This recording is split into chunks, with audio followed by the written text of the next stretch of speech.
Bonjour, bienvenue à tous, bienvenue au festival du B2B organisé par les experts à récit pour accompagner les transformations et les réflexions autour du marketing et de la communication B2B.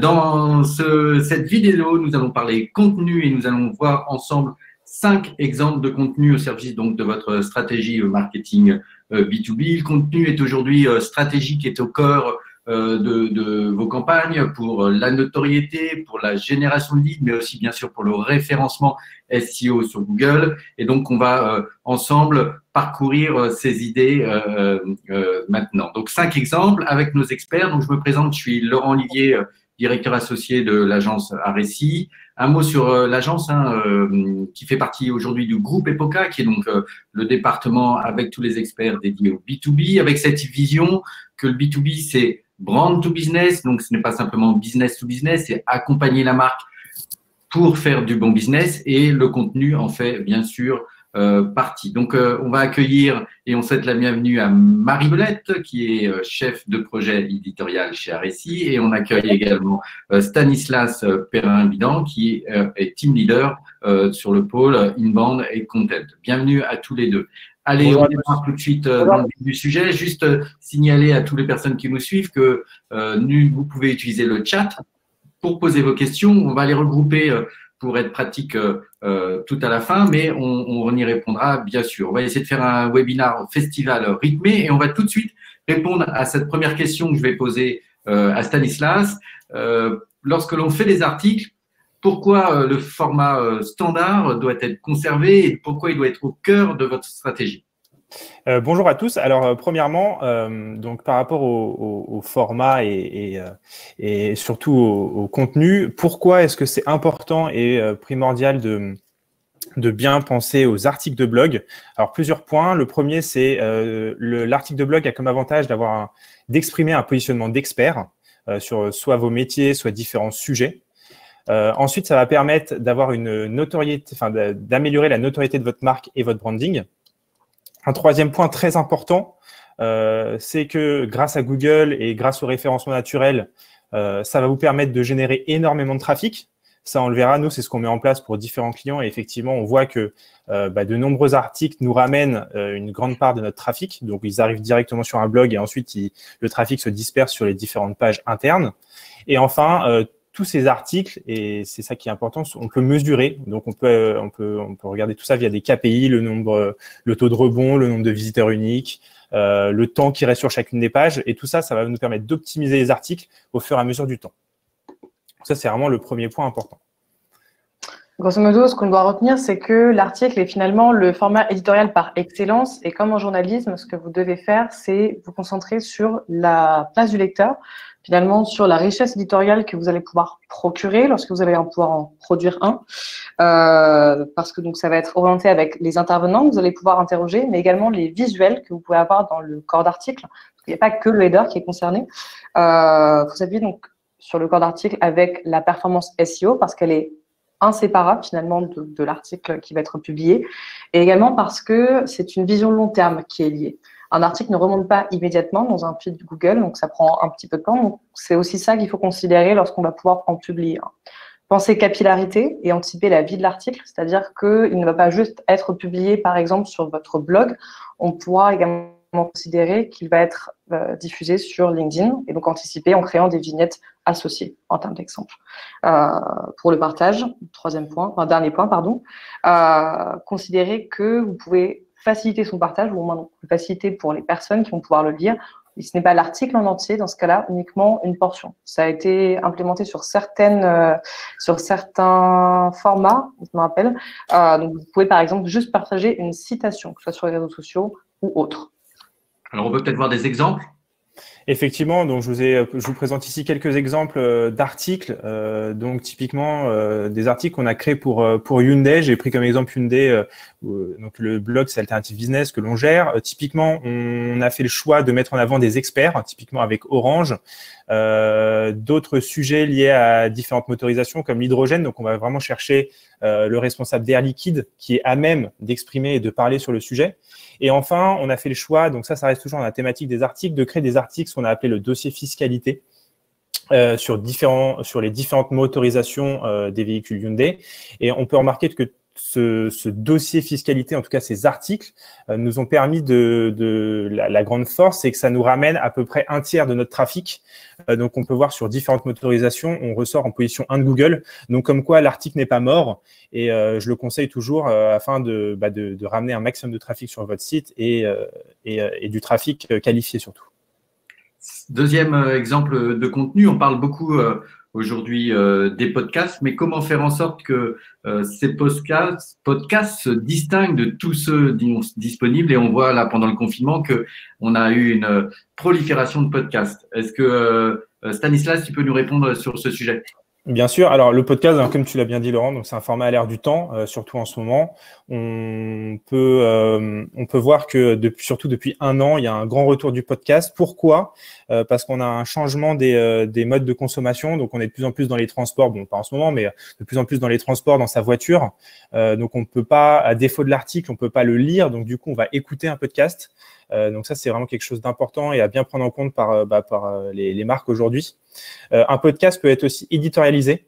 Donc, on peut éditorialiser tout ou partie de son activité. Marie va le présenter après pour un podcast réalisé par Saint-Gobain. Mais typiquement, on peut choisir de parler dans son podcast de ses métiers ou parler tout simplement d'une branche de son activité. Enfin voilà, le podcast, l'avantage, c'est qu'on peut tout éditorialiser. Enfin, un autre point important, c'est que le podcast est libre et modulable. Donc, quand je dis libre et modulable, c'est que vous pouvez, si vous le souhaitez, le créer par vous-même. C'est assez facile. Et quand je dis modulable, c'est qu'on peut faire aussi bien des podcasts de 5 minutes si on veut avoir des petits formats, des petits formats de podcast, histoire qu'ils soient consommables assez rapidement en donnant soit des petits chiffres clés, des petites verbatims, des petits conseils, soit des formats beaucoup plus longs où là, on peut faire intervenir une multitude de personnes et d'intervenants, où là, on peut aller jusqu'à un format d'1 heure. Donc voilà, c'est vraiment libre et modulable. Et enfin, petit chiffre clé pendant le confinement, donc ça, on a remarqué plus 20% d'écoute en plus sur les podcasts depuis la mi-mars. Globalement, si l'on devait retenir des bonnes pratiques pour donc prolonger ce que Stanislas a pu dire juste avant, c'est un format qui est à l'épreuve du temps. Donc, on pensait auparavant que c'était réservé surtout à la radio. Or, ce n'est plus du tout d'actualité aujourd'hui. Un retour observé depuis 1 an qui va également évoluer en fonction des modes de consommation du contenu. Comme Stanislas l'a dit, avec le confinement, on a observé davantage de consommation au niveau des formats audio. Donc, ce que nous pouvons du coup vous conseiller, c'est véritablement de se pencher sur comment est comment est consommé le contenu et suivre ces évolutions avec le podcast. Le plus important, donc on verra l'exemple de Saint-Gobain dans 1 minute, c'est de définir un cadre pour sa cohérence. C'est-à-dire que vous ne pouvez pas donc, tout éditorialiser, vous ne pouvez pas tout faire, vous devez avoir un minimum, une ligne rouge à pouvoir suivre qui va définir la cohérence finalement derrière de votre podcast. Vous devez penser en série. Vous pouvez, donc, comme l'a dit Stanislas avant, c'est un format qui est libre, qui est extrêmement modulable. Donc finalement, vous pouvez très bien en faire un épisode qui va être extrêmement long, comme de l'autre côté, pouvoir le décliner sous forme un peu comme une série finalement que vous pourrez regarder. Vous avez plusieurs saisons et dans ce cas-là, vous pouvez le prolonger. Sourcer les speakers avec soin. Donc vous avez le format speaker avec une sorte de conversation, on pourrait dire, donc ça peut se croiser. Les sourcer avec soin parce qu'ils apportent de l'information utile, finalement, et ça va concourir à la richesse éditoriale derrière. Enfin, pensez également que vous pouvez soit en faire un format qui soit unique ou complémentaire. Ce que l'on veut dire par ceci, c'est que soit vous pouvez le décliner, Stanislas, me semble-t-il, on a parlé juste avant, vous pouvez avoir une vidéo qu'on va transformer en podcast pour suivre justement les évolutions de consommation ou le concevoir comme un format qui va être unique. Alors tout de suite, je vais vous présenter un exemple qui est extrêmement qualitatif de la part de Saint-Gobain. Donc Saint-Gobain, du coup, est un professionnel de l'industrie et il a produit cette année un podcast donc sous forme de série assez dense qui s'appelle « Le pouvoir caché des matériaux ». Alors, on voit vos questions. Juste pour donc préciser, on y répondra donc juste après. Nous avons bien vu dans le chat. Donc pour ce qui est donc de Saint-Gobain, ils ont choisi d'éditorialiser seulement un pan de leur activité, à savoir donc les matériaux, et de se focaliser véritablement dessus. Les formats sont longs. Donc, vous avez, comme vous pouvez le voir sur la capture d'écran, entre 10 minutes, donc un format relativement court, jusqu'à 40 minutes. D'où la preuve qu'il est extrêmement modulable, sous forme de conversation où ils font intervenir différents experts, à la fois Saint-Gobain et également des personnes qui sont externes, des universitaires par exemple, et ils l'ont anglais selon l'innovation. Donc, ce qui en fait un contenu qui est tout tout à fait pertinents en B2B, mais qui pourraient, par exemple, être écoutés par vous et moi, vu la qualité éditoriale qu'ils ont du coup fournie. Donc en B2B, il y a aussi un format qui est très utilisé ou qui est nécessaire, en tout cas dans les étapes digitales d'activation des cibles, c'est le business case. Hein. Et comment aujourd'hui on peut créer ou réinventer un peu le business case, Marie? Alors, pour réinventer le business case, c'est tout simple. C'est un exercice qui est assez codifié de base, dans lequel vous allez pouvoir montrer vos réalisations. Donc, c'est sa première force, à savoir valoriser l'expertise, valoriser donc valoriser donc ses réalisations justement, qui vont pouvoir être partagées avec votre public. Ça va concourir à consolider votre image. D'autre part, ça va renforcer votre positionnement, et votre réputation, que ce soit en ligne ou du coup un peu plus globalement, tout en valorisant vos clients. Cela en fait des ambassadeurs. Et finalement, donc, dernier avantage et non des moindres, cela participe à rassurer les prospects. Donc, c'est la principale utilisation du business case, parce que ça va donc, vous aider à les faire basculer dans les étapes supérieures du funnel de conversion. Est-ce qu'on montre quelques bonnes pratiques? Effectivement, donc quelques bonnes pratiques sur le business case, hein, comme disait Marie, c'est hyper normé, donc souvent sur des sites on va retrouver une verbatim, un petit chiffre clé. Voilà, nous ce qu'on essaye chez RSI, c'est d'aller beaucoup plus loin. Donc on emprunte un peu les codes du reportage. Pourquoi? Parce qu'on réalise des vidéos, des e-books au format business case. Nous, le but d'un business case, effectivement, c'est vraiment de valoriser les métiers et les expertises. Alors là, typiquement, je vous ai pris l'exemple de Decra. Ici, on a cherché à valoriser donc les métiers d'expertise en externe, donc auprès des prospects, des clients, mais aussi en interne. Donc, c'était vraiment intéressant à réaliser pour présenter vraiment les différents métiers de Decra, donc via des réalisations, des témoignages et des expertises. Nous, on a pensé directement multi-support. Pour réduire aussi les coûts. Hein. Donc, typiquement, on réalisait une vidéo qu'on déclinait aussi au format e-book, à télécharger, des articles. Donc, vraiment, on en faisait un rassemblement de contenu, on va dire. Et enfin, du coup, on associait tous ces contenus sur des landing pages sur le site de Decra, sur le site, afin de maximiser le nombre de retours et le taux de visionnage de la vidéo, le nombre de personnes, excusez-moi, qui ont regardé la vidéo, etc. Donc ça, c'est vraiment quelque chose d'important. Autre point sur Decra, donc là, je vous ai présenté, nous, on l'a fait sous forme de saga, histoire que les personnes reviennent et viennent consommer le contenu au fur et à mesure des mois ou des semaines. On l'a fait sur 6 mois, typiquement, pour monter toute cette saga. Donc là, vous voyez, il y a différents maquettes qui sont bien sûr en ligne aujourd'hui. Et enfin, donc voilà, c'est ce que je vous expliquais. Donc, on l'a pensé contenu aussi bien au niveau des articles, des e-books, mais aussi de la vidéo, histoire qu'on ait tous les modes de consommation disponibles. Voilà, donc juste ce qui est important à dire, c'est le business case. Arrêtez de penser juste une verbatim ou un chiffre clé. Essayez d'aller un peu plus loin. Pensez saga, ça va permettre à vos prospects, à vos clients de se nourrir un peu de vos expertises, de vos métiers. Et voilà, ils sont très contents d'avoir ce type de contenu.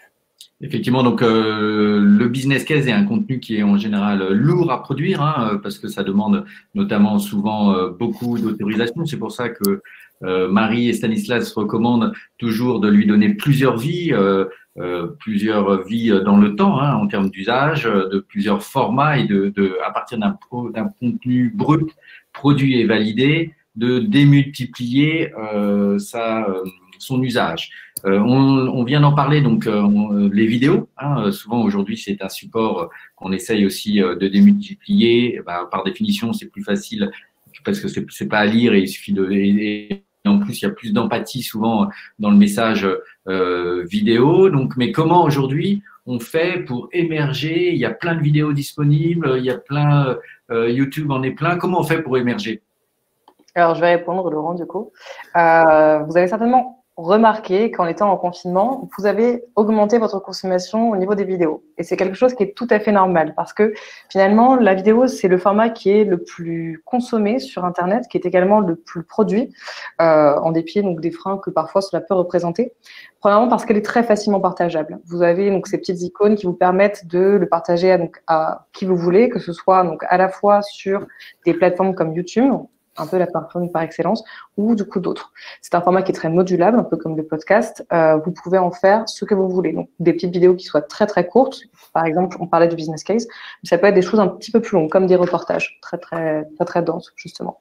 Ça permet de gagner en visibilité et renforcer votre marque. C'est un des avantages qui sont les plus évidents et qui sont les plus recherchés, tout en augmentant votre référencement naturel. Donc, ça permet, il y a une question qui a été posée, je vois dans le chat, par rapport à ça, c'est la même utilisation, c'est-à-dire que vous allez pouvoir avoir ce contenu-là, ça va vous faire remonter également, parce que donc, ça va être référencé.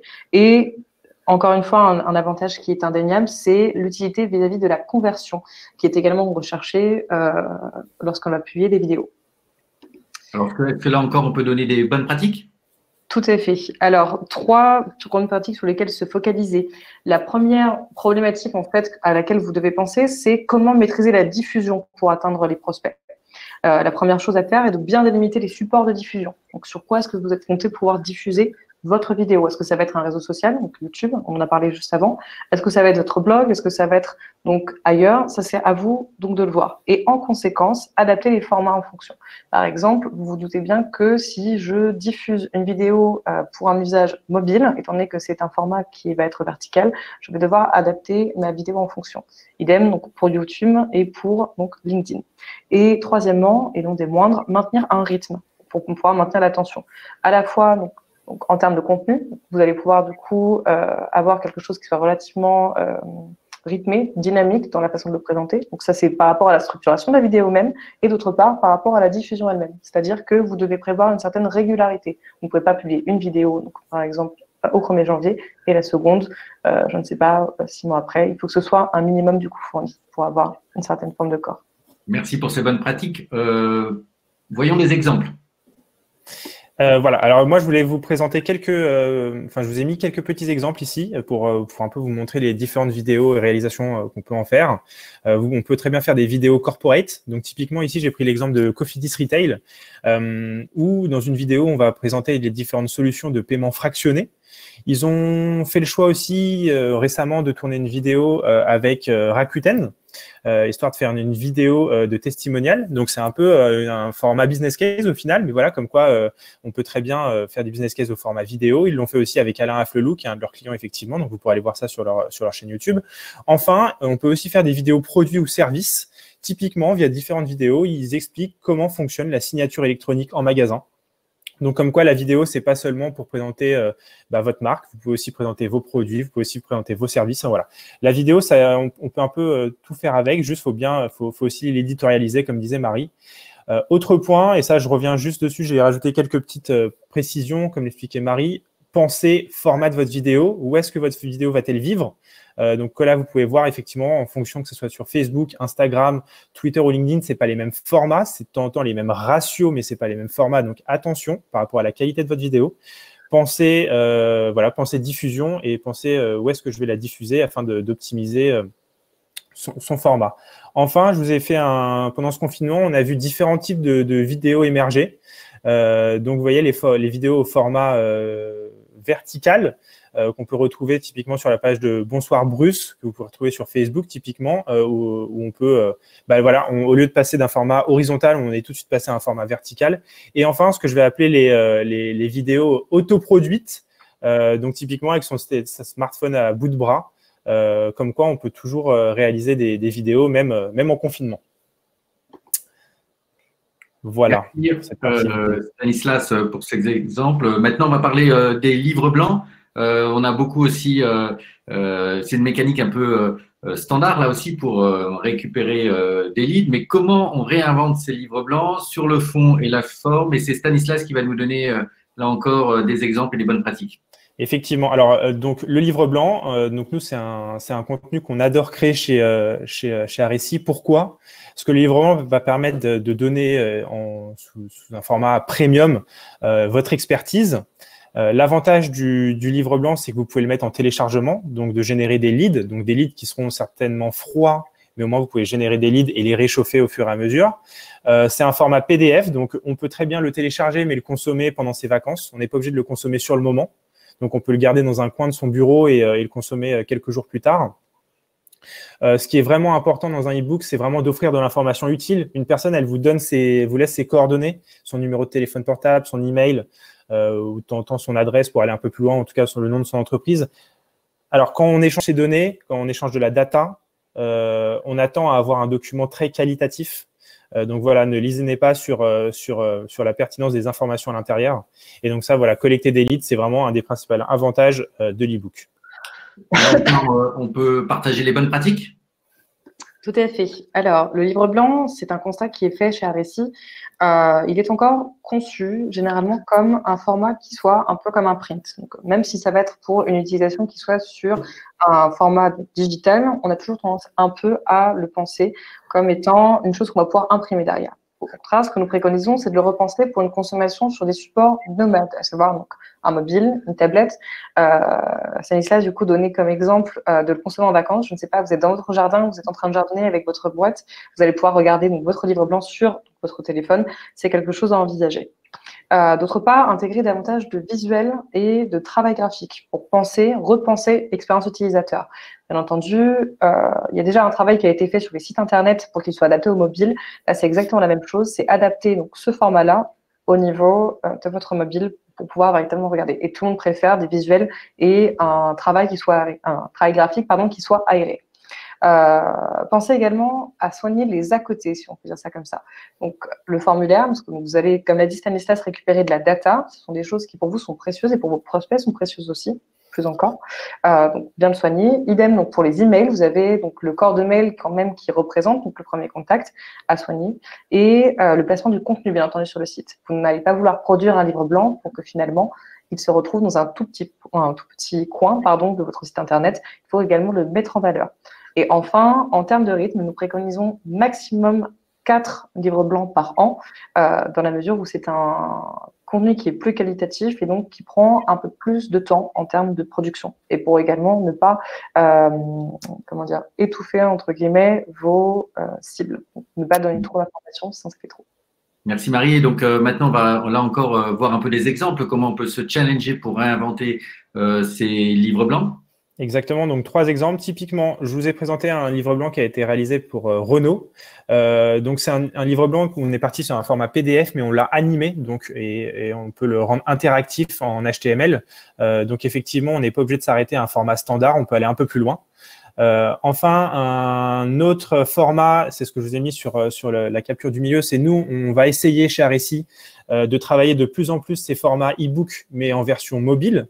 Donc, pour un usage mobile, histoire de pouvoir le voir s'afficher directement sur mon mobile sans que je n'ai à zoomer à l'intérieur de ce PDF. Donc, ça, nous, voilà, c'est un travail qu'on est en train de réaliser chez Aressi. Et enfin, donc, c'est ce que je vous ai mis aussi en haut à droite, des formats donc vraiment adaptés aux mobiles et aux tablettes, histoire de consommer ces contenus premium un peu différemment. Merci. On va maintenant passer aux questions-réponses. Mais avant, je voudrais vous proposer de, sur votre droite, répondre au sondage. Vous avez un onglet qui s'appelle sondage. Donc, et répondre à la question quel contenu vous rêveriez de créer aujourd'hui et vous auriez envie de mettre en place. Merci de votre participation. On va donc prendre la série de questions et on vous remercie. Et je vais commencer par une première question de comment peut-on faire soi-même un podcast ou quels outils sont-ils nécessaires? Alors là, on peut peut-être parler effectivement du studio qui équipe Aressi et Poca. Alors, tout à fait. Je vais répondre à cette question. Donc, pour ce qui est des podcasts, vous devez d'abord concevoir la trame, comment est-ce que vous allez pouvoir donc, avoir votre contenu, ce que vous allez dire, et il y a la problématique ensuite de l'enregistrement. Du côté donc, de Aressi et Poca, nous avons un studio qui est dédié pour pouvoir enregistrer. Est-ce que tu vas ajouter du coup quelque chose dessus, Laurent? Non, aussi peut-être une autre question qui a été posée par Olivier Bretzner, que je remercie également. Est-ce que le format podcast participe à l'augmentation du référencement naturel? Donc là, c'est peut-être une question plutôt pour Stanislas, qui est aussi expert SEO à l'agence. Alors aujourd'hui, oui, ça va bien sûr améliorer votre référencement. Pourquoi? Parce que plus il va y avoir un nombre important de personnes qui vont visionner votre podcast, plus il va y avoir une notoriété de marque et plus potentiellement après ils vont se rediriger vers votre site. Donc ça, du coup, c'est un effet boule de neige un peu. Par contre, effectivement, aujourd'hui, le podcast, comme il est souvent hébergé sur différentes plateformes comme iTunes, comme Spotify et j'en passe, du coup, c'est ces plateformes qui vont référencer le podcast. Donc, du coup, c'est pas votre site. Autre possibilité, c'est de ne pas le diffuser sur ces plateformes et de le diffuser exclusivement sur une page dédiée sur votre site. Auquel cas, là, effectivement, ça va améliorer votre référencement par le nombre de visiteurs qui vont venir le consommer directement. Donc, c'est une technique. Et ce qu'on peut dire aussi, Stanislas, c'est que parfois, on va reprendre le contenu du podcast sous un format d'article écrit. Et donc, lui aussi va participer à son référencement. Et pensez toujours au titre et aux mots-clés que vous mettez dans le titre, notamment si vous le mettez sur toutes les plateformes, y compris sur YouTube avec sa version musique, sur lequel vous pouvez diffuser le podcast. Marie, une précision. Alors, je voulais du coup préciser une petite chose par rapport à cela, c'est que donc on a parlé effectivement de le diffuser. Donc, premièrement, vous allez l'enregistrer, vous allez ensuite le mettre donc, sur différentes plateformes. Stanislas a mentionné iTunes, par exemple. iTunes, c'est comme un annuaire, c'est-à-dire que vous allez avoir votre podcast qui va être dessus lorsque vous allez chercher. Donc, bien sûr, il y a un lien avec le SEO. La première chose dont vous devez vous préoccuper, c'est comment l'héberger. Donc, trouver un hébergeur. Ça a l'air très très barbare comme ça, mais c'est relativement simple. L'offre d'hébergeurs, donc par exemple Ocha ou Podcast ou Cast, il y en a énormément en fait. C'est énormément diversifié, donc vous avez beaucoup de choix à cet endroit. Et également, il y en a pour tous les budgets et pour toutes les problématiques. Merci. On a une question aussi de Elsa Mode qui dit globalement tous ces contenus, c'est super, mais comment faire pour que les personnes viennent sur les blogs pour les lire? Alors, différentes stratégies. Donc, il y a la stratégie qu'on va appeler organique. Donc, typiquement, vous allez demander à vos salariés de partager votre article, de partager un contenu premium. Donc, ça, voilà, c'est la partie organique, on va dire un peu gratuite, même si ça va demander un peu de temps. L'autre possibilité, c'est ce qu'on va appeler faire du paid media. Donc, typiquement, sponsoriser des articles. Créer des lead gen forms sur LinkedIn pour mettre en téléchargement directement sur LinkedIn votre e-book. Et là, ensuite, on peut aller un peu plus loin. Faire ce qu'on va appeler de la programmatique, où là, typiquement, je vais décider d'afficher une publicité pour mon blog ou pour mes contenus. Donc, typiquement, si je prends l'exemple de Hyundai, j'ai un livre blanc qui va parler des nouvelles perspectives de la gestion de flotte. Typiquement, sur Flotte Auto Magazine, quand il va y avoir un article qui s'affiche sur la gestion de flotte en entreprise, moi, je peux décider d'afficher une de mes publicités. Donc ça, si vous avez d'autres questions, n'hésitez pas à revenir vers moi. Je pourrais vous détailler un peu tout ça. Merci. Effectivement, le contenu s'inscrit dans une logique d'activation. Après, effectivement, à la fois pour positionner la marque, et donc il faut être lu, regarder, et puis aussi des générations de leads. Donc, c'est un ensemble dispositif. Et notamment sur cet aspect. Oui, vas-y. Juste pour rajouter un dernier point que j'ai oublié de citer, mais qui, je pense que tout le monde le connaît, mais qui est important, c'est newsletter. Vous pouvez très bien diffuser vos articles via une newsletter, qu'elle soit hebdomadaire, mensuelle, bimestrielle, peu importe. Mais en tout cas, voilà, en utilisant votre base de données, vous pouvez aussi améliorer la diffusion de vos articles ou de votre contenu. Alors, on a une question aussi de Christophe Rativet qui nous parle budget, taux de conversion moyen. Est-ce que peut-être Stanislas peut aussi répondre sur ce sujet? Comment on passe d'un contenu à lire à un contenu actif dans une démarche plutôt business? Alors déjà, moi je peux donner des prix. Typiquement, un e-book, généralement, c'est depuis la phase éditoriale jusqu'à la phase de création, on est autour des 10 000 euros. Mais voilà, ce qui est le plus important, c'est pas penser one shot. Moi, ce que j'aime pas, c'est penser long terme. Donc référencement naturel, optimisation des pages, optimisation du contenu. Comme ça, votre cible, vous commencez à savoir quel contenu elle préfère.